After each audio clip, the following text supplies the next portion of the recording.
Emosyonal na humarap kanina sa publiko ang mga kaanak ng pumanaw na batikang aktor na si Mark Hill. Nagbigay sila ng pahayag kaugnay sa pagkamatay ng aktor. Ang kapatid niya si Michael De Mesa humingi ng paumanhin sa paglilihim ng tunay na kondisyon ng aktor. Bukod naman sa mga kasamahan sa industriya, bumuhos din ang pakikiramay mula sa mga fans ni Mark Hill. May report si Dar Santiago. Kasama ni Michael De Mesa ang kapatid na si Cherie at ang mga magulang nilang sina Eddie Mesa at Rosemary Hill nang humarap sa media kaugnay sa pagkamatay ni Mark Hill.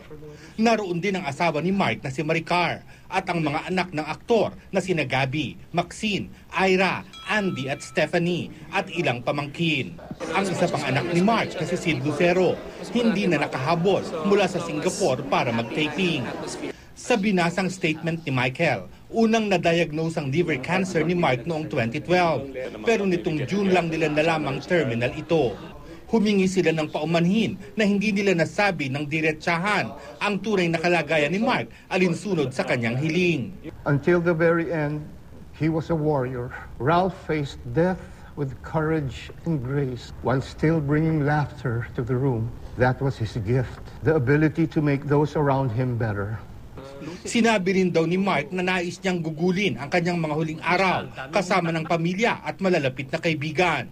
Ang hiling daw ng pamilya Eigenman ay respetuhin ng publiko ang kagustuhan ni Mark. For the outpouring of love for Ralph that we've received on his behalf, we thank you.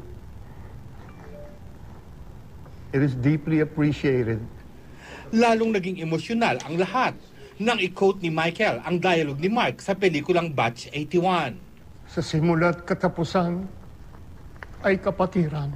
Ngayong hapon ikinremate ang mga labi ni Mark at hindi na magkakaroon ng burol alinsunod sa hiling ng aktor. Sa halip, magkakaroon ng pagtitipon sa Miyerkules, September 3, alas 10 ng umaga sa Lasal Green Hills Chapel bilang selebrasyon sa buhay ni Mark. Sa mahigit 100 pelikula ni Mark, isa sa mga tumatak ang Batch 81 kung saan gumanap siya bilang estudyanteng na hazing na si Sid Lucero. Husay rin sa pag-arte ang ipinakita niya sa iba pang pelikula gaya ng Karibal Ko ang Aking Ina at Chop Chop Lady. Itong Hulyo lang huling napanood si Mark sa Pepito Manaloto. Yun na pala ang huling guesting ng batikang aktor. Bukod sa pag-arte, hilig din daw ni Mark ang mga elepante. Sa social media, umapaw ang pakikiramay ng mga kasamahan ni Mark sa industriya.